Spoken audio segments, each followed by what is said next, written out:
भाजपतर्फे संविधान जनजागृती अभियान हे राबवण्यात येणार आहे। आपल्याबरोबर ह्या विषयावर बोलण्यासाठी आहेत विधान परिषदेचे आमदार अमित गोरकेजी।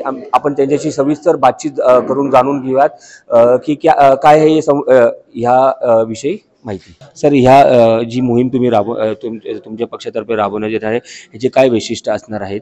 भारतीय जनता पार्टीच्या वतीनं दिनांक 11 ते 25 जानेवारी पर्यंत संविधान अभियान, गौरव अभियान हे संपूर्ण देशभर राबवलं जाते।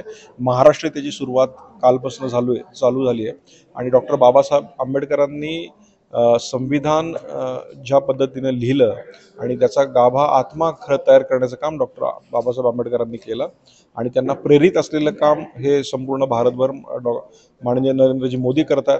त्यामुळे हे संविधान खऱ्या अर्थानं तरुणांपर्यंत पोहोचवणं, महिलांपर्यंत पोहोचवणं आणि त्याची जनजागृती करणं आणि संविधानाप्रमाणेच आपलं काम खऱ्या अर्थाने सरकार करतं आहे हे लोकांपर्यंत पोहोचवण्यासाठी ही संविधान गौरव यात्रा आहे। आणि याची सुरुवात परवादिवशी पुण्यात नव्हती, 16 तारखेला ज्योतिराजे सिंधिया यांची या ठिकाणी एक सभा होती, त्यानंतर अमित भाईंची सभा ठाण्याला आहे, देवेंद्र फडणवीस यांची सभा नागपूर येथे होणार आहे।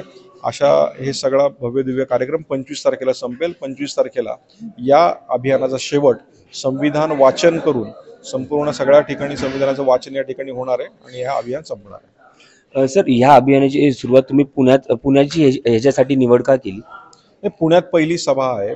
पुणे सगळ्यांना माहिती, पुणे हे विद्याचं माहेरघर आहे। या ठिकाणी इतिहासातही पुणे सगळ्यांना माहिती, ज्योतिबा फुले असतील, डॉक्टर बाबासाहेब आंबेडकर असतील यांच्या पदस्पर्शाने पावन झालेले पुणे आणि पुण्यात पहिली सभा होती। आम्हाला आनंद आहे।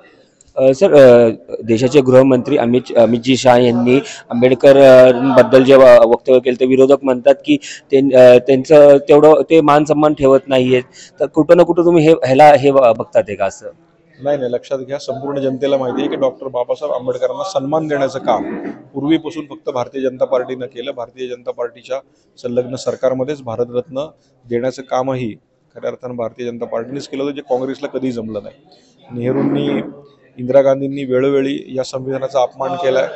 काँग्रेसनी तर डॉक्टर बाबासाहेब आंबेडकरांना एकदा नाही दोनदा पाडलंय, निवडणुकीला तिकीट मिळू दिलं नाहीये।